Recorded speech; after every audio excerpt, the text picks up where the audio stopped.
Hello students, welcome back to Computer Science Exam Correct channel. So today we are going to discuss very important topic that is finding the minimum number of candidate की.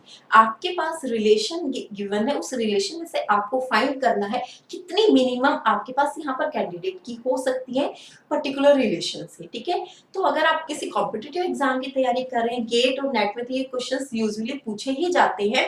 ठीक है, और university या college exam में भी आप appear अगर हो रहे हैं तो वहां पर भी ये क्वेश्चंस आते हैं और इससे थोड़ी सी अंडरस्टैंडिंग आपकी डीबीएमएस की बढ़ती है कि डीबीएमएस के रेलेवेंस क्या है. ठीक है, तो यहाँ पर हम कुछ ट्रिक्स यूज करें, कुछ शॉर्टकट मेथड्स यूज करेंगे जिनकी हेल्प से हम एक क्विक और इजीली आइडेंटिफाई कर पाए कैंडिडेट कीज को. ठीक है, तो वैसे तो देखो कैंडिडेट की निकालने के बहुत सारे मेथड्स होते हैं. ठीक है, लेकिन जब हम कॉम्पिटिटिव एग्जाम की बात करते हैं तो वहां पर हमारे लिए क्या है, टाइम मैटर करता है. ठीक है, तो वहां पर हमें एक शॉर्टकट मेथड यूज ढूंढना पड़ता है जिसकी हेल्प से हम एक फास्टेस्ट वे में अपना सॉल्यूशन ठीक भी निकाले और जल्दी भी निकाले. ठीक है, तो यहाँ पर मैं डिफरेंट टाइप के एग्जांपल्स आपके सामने लेकर आ रही हूँ. ठीक है, हर एक एग्जाम्पल एक दूसरे एग्जाम्पल से डिफ्रेंशिएट करेगा. ठीक है, तो वहां पर मैं आपको कैंडिडेट की कैसे निकालते हैं और वो एक शॉर्टेस्ट मेथड किस ट्रिक से आप जल्दी से जल्दी कैंडिडेट की को निकाल सकते हैं वो हम सारा यहाँ पर डिस्कस करने जा रहे हैं. ठीक है,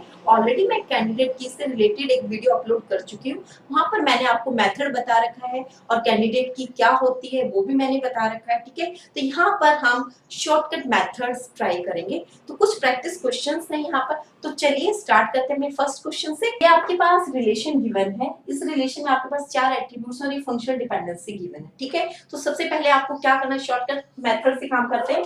तो ए बी सी डी को आपको इस तरीके से लिख लेना है एक लाइन में. ठीक है, उसके बाद जितनी भी फंक्शनल डिपेंडेंसीज है जैसे ए टू बी, ए से कहां जा रहे हैं आप, बी की साइड जा रहे हैं, बी से कहां जा रहे हैं, सी की साइड जा रहे हैं, और सी से कहां आ रहे हैं आप वापस ए की तरफ आ रहे हैं. ठीक है, तो पहले आप इस तरीके से इनको मार्क कर लेंगे.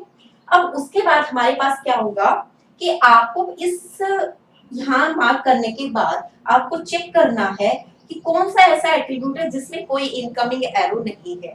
देखिए डी तो आपके पास एक ऐसा एट्रीब्यूट है ही जो जहां पर ना इनकमिंग एरो है ना आउटगोइंग एरो है. तो डी से रिलेटेड आपके पास कोई भी डिपेंडेंसी यहाँ पर नहीं है. ठीक है, तो डी एट्रीब्यूट को तो आपको अपनी कैंडिडेट की में इंक्लूड करना ही करना है. ठीक है, अब क्या करना है आपको, इसमें से फाइंड आउट करो कोई ऐसा आपके पास एट्रीब्यूट है जिसमें सिर्फ इनकमिंग एरो है. ठीक है, अब देखिए ए से बी भी इनकमिंग एरो जा रही है, बी से सी भी जा रही है, सी से ए भी आ रही है, तो सब में इनकमिंग एरोज आ रही है. ठीक है, तो हम क्या करते हैं, सबसे पहले डी को इंक्लूड करते हुए हम कॉम्बिनेशंस बनाएंगे कीज का. ठीक है, हमारे पास एक कॉम्बिनेशन हो जाएगा ए डी का, डी तो होगा ही होगा. ठीक है, क्योंकि डी से कोई फंक्शनल डिपेंडेंसी डायरेक्ट नहीं जा रही है. तो हमें क्या करना है, ए डी का क्लोजर निकालेंगे हम, बी डी का क्लोजर निकालेंगे और सी डी का क्लोजर निकालेंगे. ठीक है, अब क्लोजर कैसे निकालते हैं, A D as it is लिख देना. लेफ्ट हैंड साइड में जो आपके एट्रीब्यूट्स हैं उनको एज इट इज आपको राइट हैंड साइड में लिखना जब आप क्लोजर निकाल रहे हैं. ए डी आ गया. अब ए से कौन सी फंक्शन डिपेंडेंसी आपकी, ए टू बी, बी को इंक्लूड कर लेती हूं मैं, बी टू सी, इसको भी इंक्लूड कर लेते हैं. ठीक है, अब आपके पास ए डी का क्लोजर आ गया. अब बी डी का क्लोजर निकालते हैं हम, बी डी. ठीक है, अब बी से कहां जा रहे हैं आप, सी, डी से कोई फंक्शन डिपेंडेंसी आपकी है ही नहीं. ठीक है, सिमिलरली सी डी का निकाल लेते हैं, सी डी. अब सी से आपके पास क्या है, ए. अब ए आपके पास सेट में आ गया, ए से आप दोबारा से ट्रेवर्स कर सकते हैं बी को. बी से कहां जा रहे हैं, सी, लिखने की जरूरत नहीं है क्योंकि ऑलरेडी आपके पास सेट में है. ठीक है, ये हमारा ठीक हो गया. बी डी, बी से कहां जा रहे हैं हम, सी. हाँ हाँ हाँ हाँ, देखो देखो यहाँ पर क्या किया मैंने, बी से डी, बी और डी लिख दिया. उसके बाद बी से सी जा रहे हैं और सी से आप वापस ए भी तो आ रहे हो. ठीक है, तो यहाँ पर ये आपने क्लोजर्स निकाल लिए. ठीक है, अब आप बात करते हैं, अभी तो हमने कंबाइन की किया, अब हम बात करते हैं ए क्लोजर की इंडिविजुअल की. ठीक है, बी क्लोजर की, सी क्लोजर की, डी का क्लोजर निकालने की जरूरत है क्योंकि कोई फंक्शनल डिपेंडेंसी यहाँ पर नहीं है. ठीक है, अब ए के क्लोजर में आपके पास क्या है, ए बी सी डी लिख सकते हैं. ए से बी जाएंगे, बी से सी जाएंगे, डी आपका यहाँ पर इंक्लूड नहीं होगा. ठीक है, clear. A to B, B to C, C to A। अब B क्लोजर में क्या आ जाएगा, B C A, फाइन। अब C क्लोजर में C A B, ठीक है। तो इंडिविजुअल क्या है, आपके पास ए बी और सी के ये आपके पास क्लोजर आ गए हैं। इसमें आप क्या देख रहे हैं, आपके पास रिलेशन में कितने एट्रीब्यूट्स है, 4। यहाँ पर तो सिर्फ आप तीन तीन को ही आइडेंटिफाई कर पा रहे हैं, क्योंकि आपको भी पता है कि डी जो आपका एट्रीब्यूट है इससे रिलेटेड कोई भी फंक्शन डिपेंडेंसी नहीं है, तो आप डी तक तो पहुंच ही नहीं पा रहे हो, ठीक है। तो इनको तो आपको डायरेक्टली वैसे ही इग्नोर कर देना है, ठीक है, ये निकालने की जरूरत नहीं है। आपको समझ जाना है कि जब आप के पास डी यहाँ पर कोई भी इस पे के पास इनकमिंग और आउटगोइंग एरो नहीं है, तो कोई फंक्शन डिपेंडेंसी नहीं है, तो डी को तो आपको कैंडिडेट की निकालते टाइम लेना ही लेना है, ठीक है। तो आप फिर कंबाइन करके देखेंगे ए डी का, बी डी का और सी डी का। इंडिविजुअल जो है क्लोजर आपको निकालने की जरूरत नहीं, वैसे मैंने आपको यहाँ पर बता दिया, ठीक है। इसको तो आपको डायरेक्ट इग्नोर कर देना है। अब आपके पास क्या है, ए डी क्लोजर, इससे भी आप चारों एलिमेंट्स को है एट्रीब्यूट्स को ट्रेवर्स कर पा रहे हैं। सिमिलरली बी डी का जब आप क्लोजर निकाल रहे हैं तो यहाँ भी आप 4 एट्रीब्यूट्स को ट्रेवर्स कर पा रहे हैं। सिमिलरली सी डी का जब क्लोजर निकाल रहे हैं तो यहाँ पर भी आप ट्रेवर्स कर पा रहे हैं। तो इट मींस कि you have A B sorry A D B D और सी डी, ये आपकी कैंडिडेट कीज होंगी यहाँ पर, ठीक है। तो ये तरीका है आपको मिनिमम कैंडिडेट की फाइंड आउट करने का किसी भी पर्टिकुलर रिलेशन से, ठीक है। तो फास्टेस्ट मेथड में आपको क्या करना है, पहले आपको एज इट इज सारी सारी लाइन में लिखना है एट्रीब्यूट्स को, उसके बाद जो जो फंक्शन डिपेंडेंसी उस तरीके से आपको मार्क कर लेना है। उसके बाद सबसे पहले तो आपको क्या सर्च करना, कोई ऐसा एट्रीब्यूट जिसमें कोई भी एरो नहीं है, कोई भी फंक्शन डिपेंडेंसी वहां से नहीं है, ठीक है। तो अगर कोई ऐसा आपको एट्रीब्यूट मिल जाता है तो समझ लो कि वो एट्रीब्यूट तो आपका कैंडिडेट की में होगा ही होगा, ठीक है। अब जो फंक्शनल डिपेंडेंसीज आपको दे रखी है, आपको पता है कि कोई भी फंक्शनल डिपेंडेंसी डी की तरफ नहीं जा रही है, तो आपको क्या है, इंडिविजुअल इनके निकालने की जरूरत नहीं है। तो आपको समझना है कि कॉम्बिनेशन से ही बनेगा डी जहां पर कंबाइन होगा, ठीक है। तो अब आपको कॉम्बिनेशन बना बना कर देखनी है। अब एडी का क्लोजर निकाल के देखते हैं, बीडी का, सीडी का, ठीक है। तो सारे के सारे एट्रीब्यूट्स को अगर आप ट्रेवर्स कर पा रहे हैं तो ये सभी की सभी आपकी कैंडिडेट की होंगी। तो इस पर्टिकुलर रिलेशन में आपके पास 3 कैंडिडेट कीज आ जाती है, ठीक है। एक और एग्जांपल लेते हैं।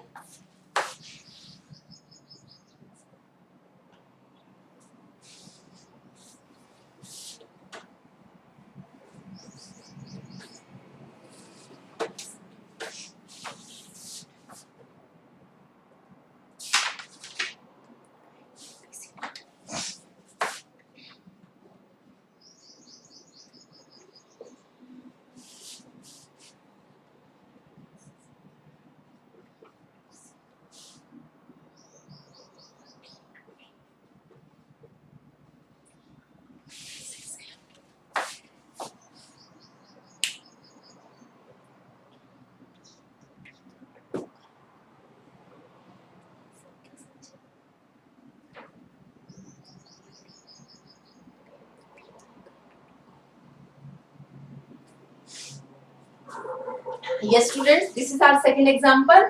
In this relation, we have 4 attributes and these are the functional dependencies. अब सबसे पहले फटाफट हमें क्या करना है, A, B, C, D को एक लाइन में लिखना है और उनकी फंक्शन डिपेंडेंसी को मार्क कर लेना है। अब A, B के कॉम्बिनेशन से कहाँ जा रहे हैं आप, C और D में, ठीक है। अब उसके बाद क्या, D से कहाँ जा रहे हैं आप, A की तरफ जा रहे हैं। अब सबसे पहले क्या बताया था मैंने, एक तो आपको ऐसा एट्रीब्यूट सेलेक्ट करना है, फाइंड आउट करना है आपके यहाँ पर कि कोई ऐसा एट्रीब्यूट जिसकी कोई फंक्शन डिपेंडेंसी ही ना हो, लेकिन यहाँ पर सारे के सारे एट्रीब्यूट्स इन्वॉल्व हैं, ठीक है। तो वो केस तो हमारा खत्म। अब सेकंड मेथड क्या देखना है कि कोई ऐसा एट्रीब्यूट जहां पर इनकमिंग एरो ना हो, इनकमिंग एरो ना हो, ठीक है। अब इनकमिंग एरो में आपके पास क्या है, ए की साइड भी आ रही है, सी की साइड भी आ रही है, डी की साइड में बी एक आपके पास ऐसा एट्रीब्यूट है जहां पर कोई इनकमिंग एरो नहीं है। तो यहीं से आपको समझ जाना है कि बी तो आपकी कैंडिडेट की में इंक्लूड होगा ही होगा, ठीक है। अब आपको क्या करना है, अब हम वही कॉम्बिनेशंस बनाते हैं, ए बी का कॉम्बिनेशन बनाते हैं, ठीक है। बी सी का कॉम्बिनेशन बना लेते हैं, ठीक है। बी डी का कॉम्बिनेशन बना लेते हैं, ठीक है। और तो कोई कॉम्बिनेशन बनेगा नहीं, बी सी बन जाएगा, बी डी बन जाएगा, ठीक है। तो इन कॉम्बिनेशंस की हेल्प से क्लोजर निकालते हैं फटाफट। ए बी आ गया, ए बी से कहां जा रहे हैं आप, सी डी जा रहे हैं, ये क्लोजर इसका आ गया। बी सी का क्या है, बी सी है। अब सी और सी से कोई डायरेक्ट आपकी फंक्शन डिपेंडेंसी नहीं है, तो ये इसका क्लोजर आ गया बी सी का। अब बी डी का क्लोजर निकालते हैं, बी डी, ठीक है। डी से कहां जा रहे हैं आप, ए, ये वाली फंक्शन डिपेंडेंसी मैंने यूज कर ली। अब आपके पास ए और बी दोनों आ गए हैं, और आपके पास ए बी से कहां जा रहे हैं आप, सी डी, डी आपके पास ऑलरेडी है तो आप सी को इंक्लूड कर लेंगे, ठीक है। तो आप देखिए आपके पास ये ए बी का क्लोजर निकालने से सारे के सारे एलिमेंट्स को ट्रेवर्स कर पा रहे हैं, बी डी का क्लोजर निकालने से सारे एलिमेंट्स को आप ट्रेवर्स कर पा रहे हैं, ठीक है। तो यहां पर आपकी कैंडिडेट की क्या होंगी, ए बी हो जाएगी और बी डी हो जाएगी, ठीक है। ये आपका कैंडिडेट की हो जाएगी। हो गया क्लियर। तो इसमें मैंने क्या बताया, आपको क्या करना है, सारे के सारे एट्रीब्यूट्स को एक लाइन में लिख लेना है, उनकी फंक्शनल डिपेंडेंसीज को मार्क कर लेना है, और अब आपको क्या देखना है, कोई ऐसा एट्रीब्यूट जहां पर कोई इनकमिंग एरो ना हो, ठीक है। जिस एट्रीब्यूट में इनकमिंग एरो नहीं है वो आपकी कैंडिडेट की का पार्ट होगा ही होगा, ठीक है। उसके बाद आपको क्या करना है, उस एट्रीब्यूट के कंबाइन, उस एट्रीब्यूट को कंबाइन करके किसी दूसरे एट्रीब्यूट के साथ कॉम्बिनेशंस बनाने हैं, ठीक है। कॉम्बिनेशंस बनाने के बाद आपको चेक करना है कि जिन कॉम्बिनेशन से सारे के सारे एट्रीब्यूट्स को रिलेशन के आप ट्रेवर्स कर पा रहे हैं तो वो कैंडिडेट की है, अदरवाइज नहीं है, ठीक है। तो ये आपका आई थिंक डाउट क्लियर हो गया कि कैसे निकालते हैं। तो एक आपके पास ये मेथड आ गया। एक और एग्जांपल लेते हैं, वो इससे भी अलग होगा। This is our third example, ठीक है। अब थर्ड एग्जांपल में ये आपकी फंक्शन डिपेंडेंसीज गिवन है। तो सबसे पहले क्या स्टेप बताया था मैंने, सभी के सभी एट्रीब्यूट्स को आपको लिख लेना है। लिखने के बाद आपको फंक्शनल डिपेंडेंसीज मार्क कर लेंगे। ए बी के कॉम्बिनेशन से कहां जा रहे हैं आप, सी, सी से कहां जा रहे हैं, डी, बी से कहां जा रहे हैं आप, यहाँ ए की साइड आ रहे हैं, और सॉरी और ई की साइड आ रहे हैं, ठीक है। फाइन। अब आपको क्या बताया था मैंने, अब ये जो एग्जांपल है, जो मैंने फर्स्ट क्वेश्चन कराया और सेकंड क्वेश्चन कराया, दोनों का कॉम्बिनेशन है। यहाँ पर आपको क्या देख रहे हैं आप, आपके पास f एक ऐसा एट्रीब्यूट है जिसपे कोई भी फंक्शनल डिपेंडेंसी नहीं है, ठीक है। तो मान लीजिए कि f तो आपका एक इंपॉर्टेंट एट्रीब्यूट है कैंडिडेट की का। अब सेकंड क्या ऑप्शन बताया था मैंने, ऐसा एट्रीब्यूट सर्च करो जहां पर इनकमिंग एरो ना हो। डी की साइड भी आ रही है, ई की साइड भी आ रही है, सी की साइड भी आ रही है और ए की साइड भी आ रही है। तो अब आपके पास क्या बचा, बी, बी भी आपके पास एक ऐसा एट्रीब्यूट है जिसके बिना आप कैंडिडेट की नहीं निकाल सकते हो, ठीक है। अब हमारे पास बी और एफ आ गया।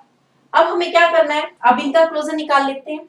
अब बी से आप कहां जा रहे हैं, ए और ई दोनों जा रहे हैं, इसको आप लिख सकते हैं, क्योंकि देखो बी टू ए ई का मीनिंग है बी टू ए भी जा सकते हैं आप, बी टू ई भी जा सकते हैं, ठीक है। तो बी से पहले आप बी और एफ को इंक्लूड कर लो, उसके बाद बी से कहां जा रहे हैं आप, ए को इंक्लूड कर लो, और दूसरा क्या है, ई, ई को इंक्लूड कर लो। आप देखिए आपके पास क्या आ गया, एफ ए ई। उसके बाद देखिए आपके पास ए और बी आपके पास सेट में आ गए। ए बी से कौन सी फंक्शनल डिपेंडेंसी है, ए बी टू सी। अब सी भी आपके पास सेट में आ गया। सी से कहां जा रहे हैं आप, डी, ठीक है। अब क्या सारे एलिमेंट्स आपने ट्रेवर्स कर लिए हैं, A B C D E F, ठीक है। तो सारे एलिमेंट्स आपके ट्रेवर्स हो रहे हैं, ठीक है। तो आप देखिए आपको कुछ और निकालने की जरूरत ही नहीं है, कुछ और कॉम्बिनेशन बनाने की जरूरत ही नहीं है।